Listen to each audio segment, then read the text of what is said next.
I admit it still is my sort of my fantasy is that one day I'm going to get all my ducks in a row. I've not found that to work. It still hangs out there like one day they're all going to walk in a row. But what I do find is that if I'm willing to keep growing spiritually, what happens is that they flap around and they're happy. And they fly to Puget Sound and back and everywhere, wherever they go. They hang out in Wisconsin on the ice. So they have a good time, but they're never going to get in a row. It's just not going to happen.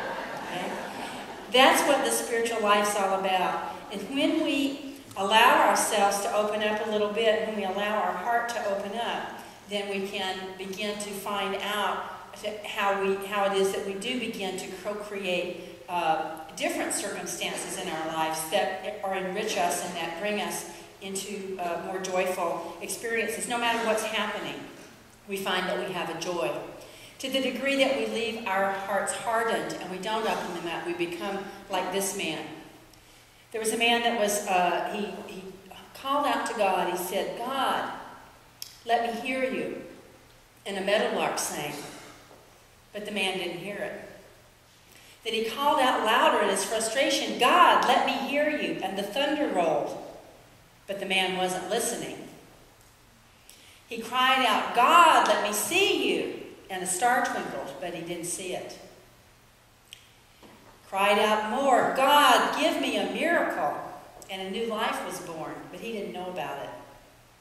And then in the deep darkness of his despair, he said, God, reach out and touch me. And God touched him. But the man simply brushed the butterfly off of his shoulder and walked on. That's what happens to us if we leave our hearts closed, if we let them get hard, if we let the fence stay up. Good life does happen. All the goodness is happening within us and around us all the time. The question is, are we receiving it? Are we receiving it? Jesus gave us some very good pointers about how to receive our good, about how to receive all the wonder that is constantly going on in life, inside us and all around us. And in all of the advice that he gives us and all of the way that he lives has a certain theme. I have not found anywhere in the Gospels where Jesus said or demonstrated that if you want to have a rich, fulfilling life, be the biggest and baddest person out there, get your gorilla suit on and go out there and get in the fray. Now, I have not found that in there. If somebody will probably find it in there, so you can tell me. But I have not found that in there. What I see in those Gospels, in his life and in his teachings and in all of his actions, is that what he was saying is become more gentle, become more meek, become more humble, become more open. See what you can do to make a connection with your fellow humans. See what you can do to make a connection with yourself.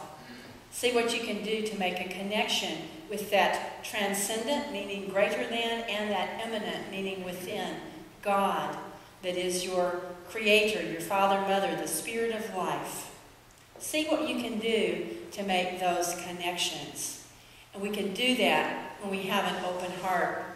One of the stories that I really love where he is demonstrating this in a very powerful way is the story about Jesus and the children. And this is in the Gospel of Matthew, chapter 18. At that time, the disciples came to Jesus and asked, "Who is the greatest in the kingdom of heaven?" Now, friends, this was not a rhetorical question. They had a reason for asking this, and don't you know, they were asking it because they figured it was one of them. And they wanted to find out who it was, you know, so they could get the pecking order straight.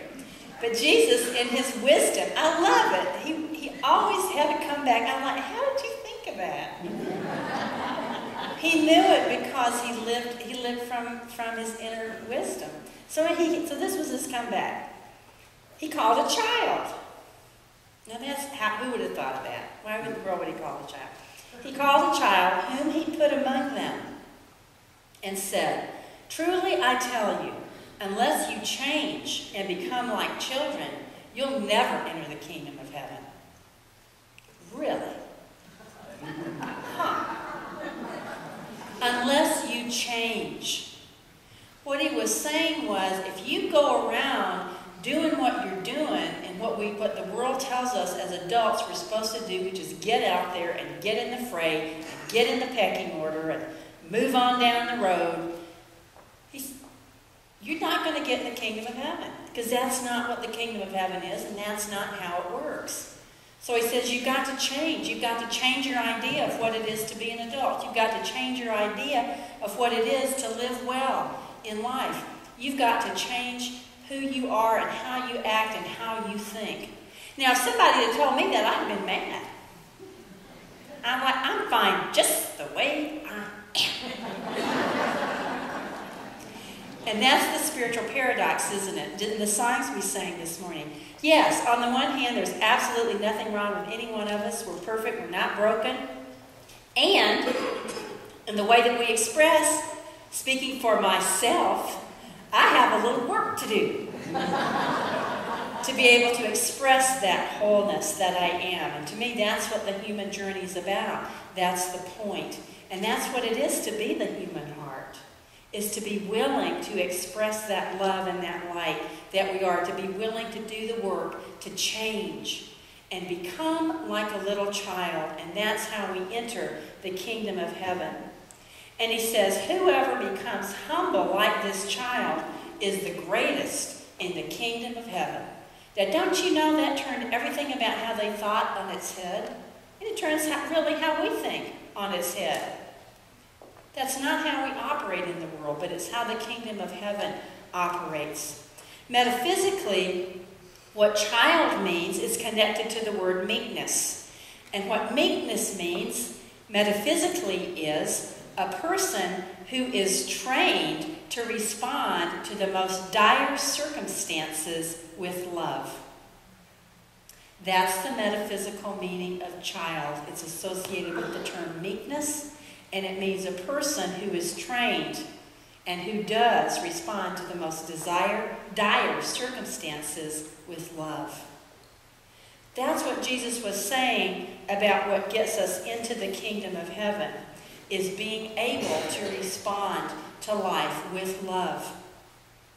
You know, when I think about a well-loved child, and unfortunately in our world not all children are well-loved, but children that are well-loved and cared for have some characteristics. And we all know what those are. They're open, and they're joyful, and they're happy, they're trusting, they are delighted to meet people. Isn't that fun when you meet a well-loved child? They'll just run up to you. Oh, they're so happy to meet you. It's so interesting. I love it in a grocery store, you know, when the children, you're behind them and the child's facing back and they're peeping at you and like, they're so interesting. And they're fascinating, and you look in their eyes and boy, you can see that soul. Ah, it's so beautiful. So that's what a well-loved child is like, and that's what Jesus was calling us to be a well-loved child. There was a story about a little child that was, she was in her pajamas and it was bedtime and she was walking up the stairs to go to bed, and she calls down to the family and she says, I'm going upstairs now to go to bed and I'm going to say my prayers. Does anybody want anything?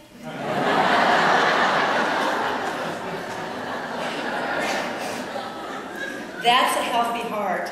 That's that childlike heart that has that real wisdom, that knows that that's the connection with God. You know, as adults, and I'll certainly speak for myself, I could go through so many hoops and so many convolutions to try to get God to pay attention. You know, what do I have to do? Do I have to say exactly the right affirmation, or have my prayer time at exactly the right moment, or whatever it is, or, you know, is that going to get God to pay attention? I know better than that, but emotionally, sometimes that's where I'm at.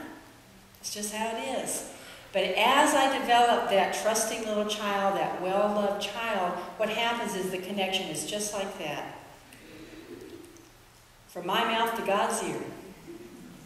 It's exactly like that. And that's the real connection. We just don't always recognize it. That's the real connection.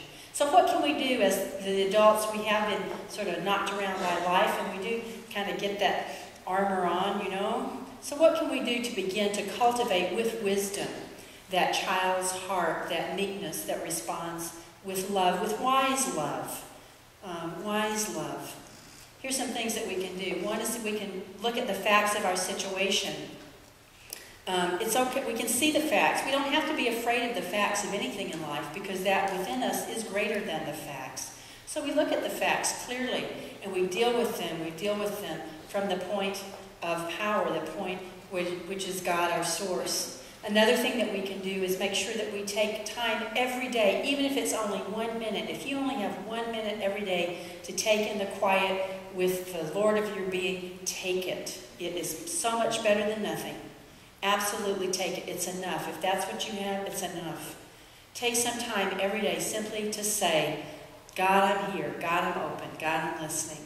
And I guarantee you, you will be awakened in ways beyond your wildest imaginings to the power and the presence of God in your life operating. Because God loves you. Every single one of us is precious to God. All of us are expressions of God. Each and every one of us. If God hadn't created you, you wouldn't be here. God absolutely loves us. And so begin to take the time to open up to that. Spend time with people as we do in community here at Unity of Dallas. And I'm sure you have other circles of friends in your life that are spiritual community, other people that are seeking, that want to know their spiritual life. Because we help each other out, right? We remind each other. We need that. We need the reminders of God's presence when we forget. It's important that we do that. It's really also important to take action on that open heart, to take action on love.